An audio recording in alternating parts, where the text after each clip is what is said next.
And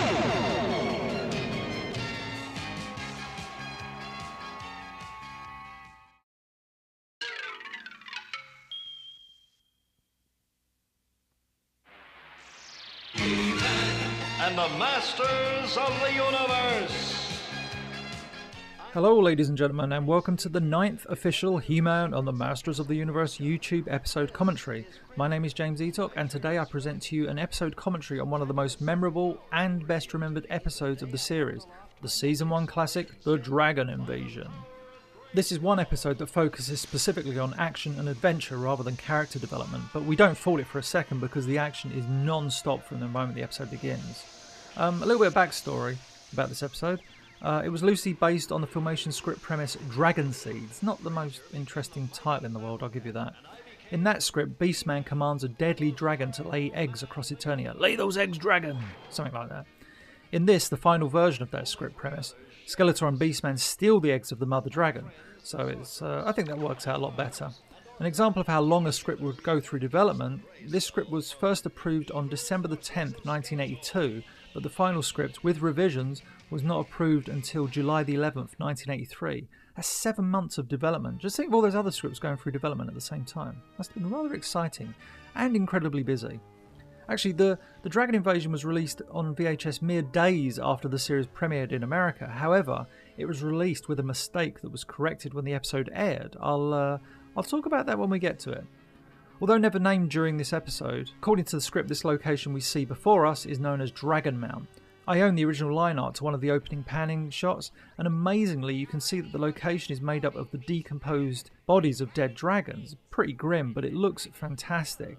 The line art is so striking that I'm even contemplating making a video on it at some point. Do you want to see a video on Dragon Mount? Not particularly exciting, I know it sounds, but when I isolate this one background, you'll be like, Madre Dios. Don Manuel was the storyboard artist behind this episode, and if you've watched a few videos on this channel, you know how wonderfully detailed his storyboards were, and that I'm a huge fan of his work on both He-Man and She-Ra. His storyboards on this are just like stunning. I command you!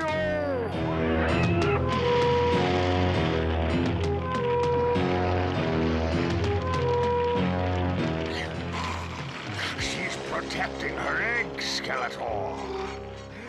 Beastman having trouble with the dragons. One of the few times in the series that his ability to control animals fails him, but it also suggests that this mother dragon is like badass. This mother dragon ain't taking no commands from the orange and red one. That's Beastman, by the way. That's how Skeletor takes care of business. Oh, and Beastman, like, what makes you think you can always order me around? My Havoc staff. With its shiny head. Beastman does a runner.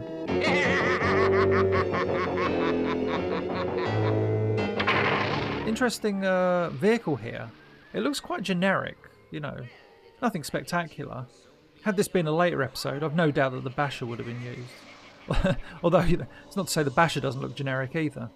And we're at the Royal Palace. Actually, I've only just realised this episode takes place completely at night, in the space of one night. There are no daytime scenes. It's odd that I've only just clocked that, as I've always thought Reign of the Monster was the most notable night episode. And yet here I'm watching one of the most memorable episodes of the series, and I've only just... oh, dear me. Anyway, much like the episode itself being memorable, here we have one of the most famous Orko tricks, in which he creates a bunch of Orko clones that turn against him. Never trust an Orko. We could name the Orkos, Gorpo, that could be a predictable one, Porco, and Dorko. How about that? That'd be my guess anyway. It'd be really cool if they were all multicoloured as well, like different versions of Orko.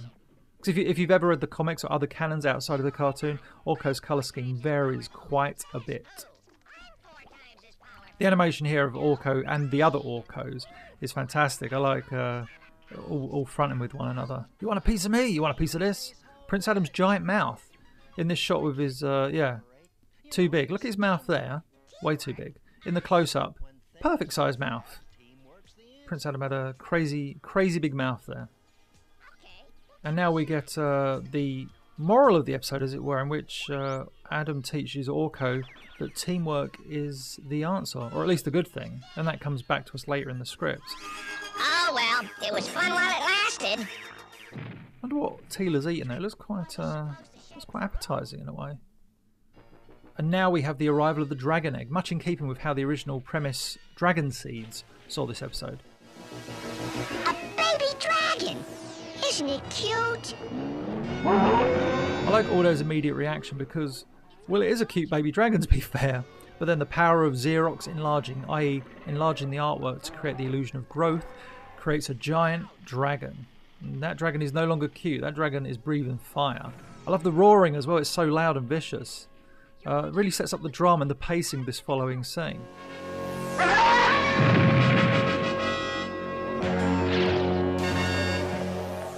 Now here we have one of my favourite transformation sequences. Firstly, we have this awesome shadow on the wall with the power of Grayskull bursting forth from the sword. But it's what follows that is really rather interesting. Yes, Prince Adam is apparently crushed to death by a falling ceiling, only for the power of Grayskull to immediately free him as the transformation continues. While it makes for an incredibly entertaining and powerful scene, it almost happens far too quickly. It's over before we truly realise what's going on. I think it would have been nice had He-Man turned to Battle Cat and Orko post-transformation and said some sort of quip or pun like, "That was close," or "I escaped that pressing engagement." Admittedly, I just stole that from the Orko's Favourite Uncle script. Or something like that. It's just like in the episode, "By the power of Grayskull, I've been crushed. I have the power and I'm free." And then nothing. I just think addressing it at some point would have been interesting, though I can appreciate that Michael Reeves just wants to get He-Man out into the Eternian courtyard so he can kick some dragon ass. Also, sorry to harp on about this, but that is why the shadow is used. I don't think Filmation wanted to show Prince Adam being crushed to death, to be honest. The shadow transformation sequence would be used again in the Greatest Show on Eternia, the infamous episode, and no one in sight would be crushed by any falling debris, although there would be a 3-trunked elephant. And now the Warriors come out to play. Here I come, ready or not. That's the hardest dragon I ever rammed. Oh yeah, a few scenes from this episode were used in 2 He-Man promotional TV spots. However, the animation, at least the backgrounds, differed in places due to it being very early in development. Actually, if you want me to feature the TV spots, let me know in the comments section below. Man-at-Arms uses his latest device, the Stasis Ray, to turn that dragon into stone. Or just freeze it. Man-at-Arms hands by his side. Man-at-Arms holding a Stasis Ray. Continuity, Filmation, continuity. Well, Beastman has the power to control animals, and Skeletor controls Beastman. It always seems a bit of a stretch to me that He-Man immediately assumes that Beastman controlled the dragon to attack the Royal Palace. Not sure how He-Man's findings would work in a court of law. Then again, an Eternian court of law, much like their justice system, seems incredibly flawed. Just look at all the villains that are sent to jail in one episode only to appear free in the following episode. Eternian law, it sucks. Did you say something? No, nothing, Skeletor. Oh, of course, at Snake Mountain here we get one of the old early conniving, cunning Beastman moments. He's plotting against his master. He cannot wait for his downfall. Whatever happened to that Beastman? There's a video for this channel. Whatever happened to that Beastman? The Dragon Pearl! Now, some of you may have seen a piece of development art that I've shown from time to time on my Facebook page, and I think it even appears on my blog, of a female character called Ceria. C-E-R-I-A. Ceria? Ceria? Syria? She was going to be a member of Stratos' race of bird people, or Avionians. She was developed alongside many guest characters that appeared in the episode The Curse of the Spellstone, episode number 7. And while she was touted to appear in that episode, she was also to make a brief appearance in this episode too. For some reason or another, she was removed from the script at the very last minute. Have no fear though, I'll show her designs off at some point. If you really want to see them, comment below, tell me you want to see Syria, whatever her name is. Just remember, C-E-R-I-A, Syria. And this action scene always seemed a little odd to me. It feels incredibly forced in, like filler material. It's just so unnecessary. He-Man and Man-at-Arms just chilling. Then a dragon attacks and they trap it. Just bizarre. Also, why is it that the rock slowly moves down? I get the feeling that wasn't intentional and that it's a mistake on the part of the camera operator. It just seems weird. If you're going to move a boulder or whatever. And now we have an interesting moment at Snake Mountain. Yes, we have the first appearance, on the left there, of Jitsu. Although if you've watched the trivia video on this channel, you'll know that it's not actually Jitsu, it's Chopper, as Jitsu had yet to be named by Mattel. And, as I also mentioned in that trivia video, Strongarm was also named Chopper for a while. And so Strongarm appears in place of Jitsu in the storyboards for this episode. If that's all too confusing, just watch the trivia video on this channel. It's very easy to understand once you've watched that, kind of. Our new home, Castle Grayskull. Now, remember I mentioned earlier in the commentary when this episode came out on video that it was slightly different? Here's where the difference occurred. In the original version of the episode, the sorceress appears at the window in the form of Zor and transforms into her human form, thereby breaking continuity by revealing her falcon form to Skeletor. Because, if you recall, only a few of the heroes are supposed to know that Zor and the sorceress are one and the same. The corrected version, as you can see here, has the sorceress simply appear at the window already in her human form. It's still amazing to me that Filmation went back and corrected that even after the episode had been completed. This is a great little confrontation between Skeletor and the sorceress. I mean, every confrontation they have usually is great. Trouble! And he does his laugh. Check that out. That's a maniacal Skeletor if ever I've seen one. He's smiling in that scene. I'm not talking a Christmas special smiling. I mean, that's just a smile. That's an evil smile. The concern etched on the face of the sorceress in this scene really does tell us that, this Dragon Pearl that Skeletor is using is pretty powerful. So yeah, Jitsu, Evelyn, Trapjaw. Actually, Trapjaw has a completely silent... He doesn't even talk in this episode. I should be offended given how much of a fan of Trapjaw I am. He-Man! He-Man, come to Grayskull! Come on! The sorceress is calling. So yeah, the sorceress sends out a distress call to He-Man. If you look at that lineup there, He-Man, Battlecat, Stratos, Teela, Ram Man and Man at Arms with the Battle Ram. It looks very much like the early, mini comics kind of thing. The Savage Barbarian and his heroes. You are trapped the sorceress in the Dragon Pearl. And there's Chopper's only piece of dialogue in the entire series. Take a bow, sir, take a bow. And the Academy Award for Best Supporting Actor goes to Plundor. No, I'm kidding, it's Chopper. Or Jitsu. Or whatever his name is. According to Larry DiTillio, Jitsu was never used again due to his character being a stereotype of Asians, and Filmation pulled the character as not to offend, because his design is very, as you can see, unique, and by unique I think you know what I mean. This is one of the all-time great panning shots of the interior of Castle Grayskull. Actually, in production order of the series, I think this is the first time we see this particular background.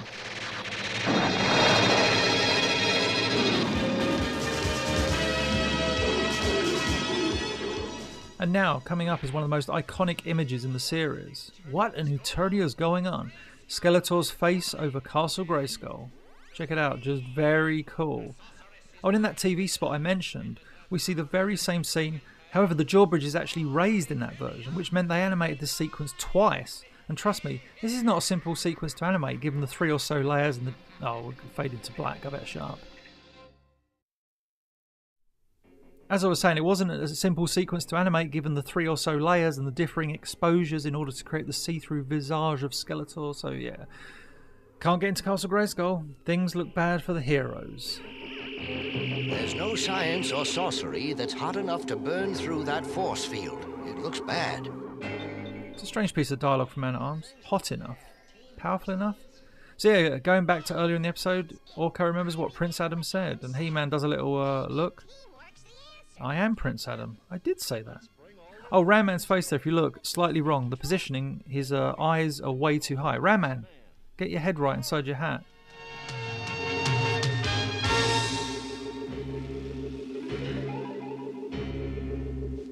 Are you... Oh, Trapjaw's arm on the wrong side in that previous shot. Not good. Not good. Oh, this episode is slowly losing points. Trapjaw doesn't talk. Trapjaw's arm is on the wrong side. Grrr. This is a very, very cool shot of the sorceress. Look at that, just slowly wilting under the power that Skeletor is absorbing from her. Again, Skeletor's face. I've taken her power. Oh, we're in the Wind Raider again. This time it's He-Man and Teela. Just having a casual flight to Snake Mountain. Snake Mountain? We may be playing right into Skeletor's hands. Well, we'll have to chance it. This is our only hope to save Grayskull. I always think this is a bit of an odd little scene. He-Man and Teela just enter Snake Mountain as if it's their local tourist information centre or something. Just in the throne room, no alarms, no other villains to oppose them. I understand that they have a certain cast number, but still. And Beastman, I completely forgot about that dude. He's still at Snake Mountain, guarding the Dragon Pearl. Although, would you really trust Beastman to guard the Dragon Pearl? I do like this sequence where it's like, fire, deflect fire, fire, burns away structure, structure falls, He-Man catches, saves Dragon. Haha! Dragon's like, what the hell's going on in my bag? Just thinking about it, Beastman got left behind and Chopper didn't. Oh, Beastman, you have fallen from grace, my friend. I'll destroy you, He-Man. I always love this part of the scene in which He-Man kind of picks up that structure next to him and rams its own structure, trapping Beastman. The animation is so smooth and dramatic at the same time. Teela fires the stasis ray and Beastman turns. I'm starting to think actually this isn't a stasis ray at all, but rather a device that paints people blue. Beastman, Blue Beastman we're going to call him from now on, actually looks like another variant of his action figure. You just imagine the Mattel advert. You've seen the orange Beastman, the green Beastman that is Muskman, and now comes the blue Beastman that is Snowman. Ah, friendly dragon. Then it just eats Teela in the next scene. I always think of the Panini sticker album when I see this image. I remember it was an image you would assemble from 4 individual stickers, which meant that as a kid you always had to track down a missing piece. Actually, in the script, that previous scene there, the scene is somewhat different. Upon the dragons becoming friendly, we see Man-at-Arms on his android horse herding a docile dragon as Stratos appears by his side.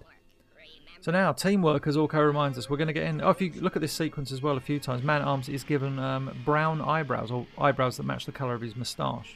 It's reddish brown. And Man-at-Arms with brown eyebrows looks a bit wrong. So yeah, flames, hot, break through the shield. Skeletor, what is going on? Teela and the Warriors, let's get inside Castle Grayskull. There is a team not even Skeletor's force field could resist. This fight scene was originally a lot longer. It opened up initially with Evil Lyn about to cast a spell, with Man-at-Arms using a bolo to tie her hands together, with him quipping, "That should take the wind out of your spells, witch." Trapjaw and Stratos' fight lasts longer, with Trapjaw biting a chain suspended in a chandelier. However, Stratos catches the broken chain and drops the chandelier on Trapjaw, which traps him, trapping Trapjaw. Anyway, the final part of this original battle had Battlecat take on Panther. Battlecat using his tail to activate a panel on the wall, which causes force field bars to appear around Panther. Very cool. So yeah, Skeletor has escaped to Snake Mountain to live another day.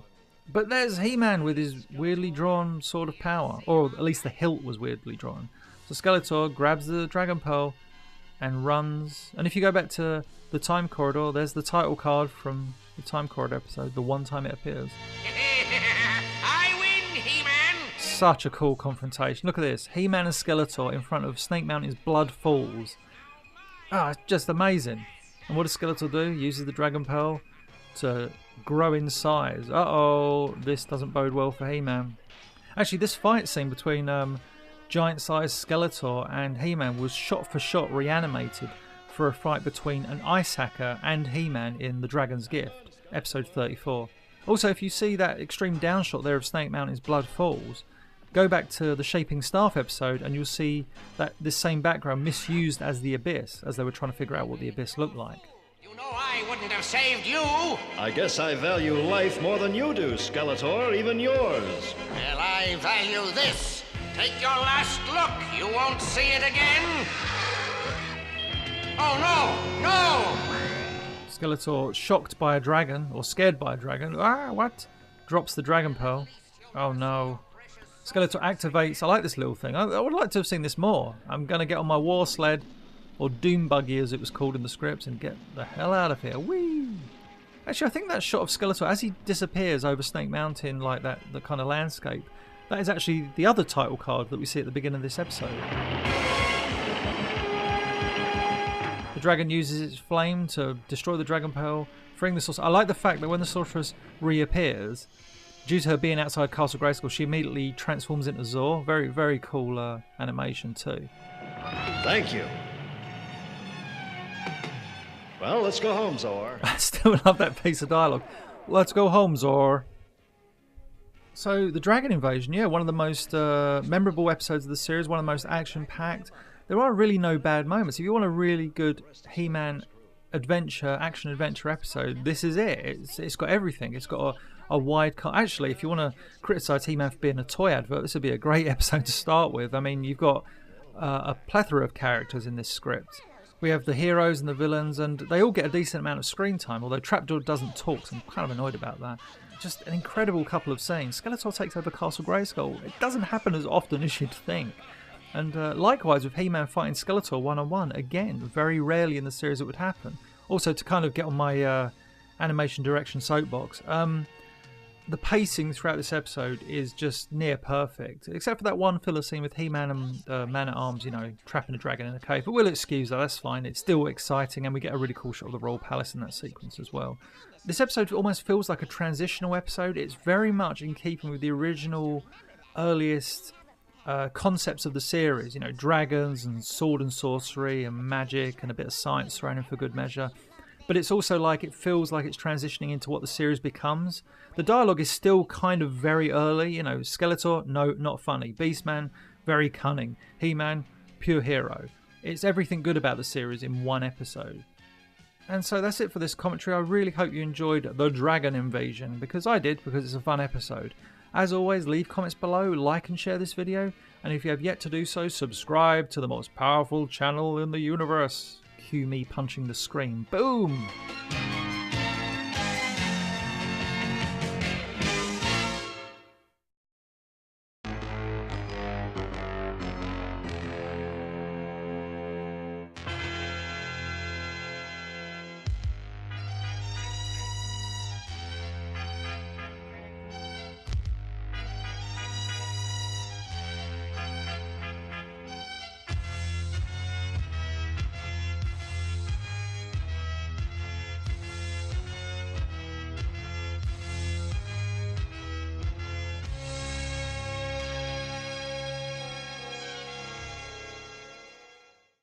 Skeletor and Beastman steal the eggs of the Mother Dragon, so I think that works out a lot better. An example of how long a script would go through development, this script was first approved on December the 10th, 1982, but the final script, with revisions, was not approved until July the 11th, 1983. That's 7 months of development. Just think of all those other scripts going through development at the same time. Must have been rather exciting and incredibly busy. Actually, the Dragon Invasion was released on VHS mere days after the series premiered in America. However, it was released with a mistake that was corrected when the episode aired. I'll talk about that when we get to it. Although never named during this episode, according to the script, this location we see before us is known as Dragon Mount. I own the original line art to one of the opening panning shots, and amazingly you can see that the location is made up of the decomposed bodies of dead dragons. Pretty grim, but it looks fantastic. The line art is so striking that I'm even contemplating making a video on it at some point. Do you want to see a video on Dragon Mount? Not particularly exciting, I know it sounds, but when I isolate this one background, you'll be like with episodes of the series. The Season 1 classic, The Dragon Invasion. This is one episode that focuses specifically on action and adventure rather than character development, but we don't fault it for a second because the action is non-stop from the moment the episode begins. A little bit of backstory about this episode. It was loosely based on the Filmation script premise Dragon Seeds. Not the most interesting title in the world, I'll give you that. In that script, Beastman commands a deadly dragon to lay eggs across Eternia. Lay those eggs, dragon! Something like that. In this, the final version of that script premise,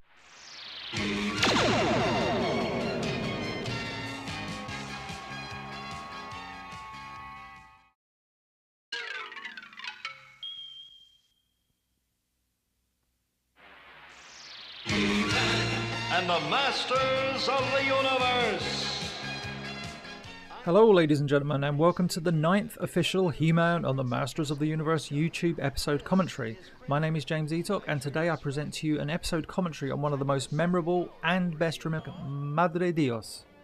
Don Manuel was the storyboard artist behind this episode, and if you've watched a few videos on this channel, you know how wonderfully detailed his storyboards were, and that I'm a huge fan of his work on both He-Man and She-Ra. His storyboards on this are just like stunning. I command you!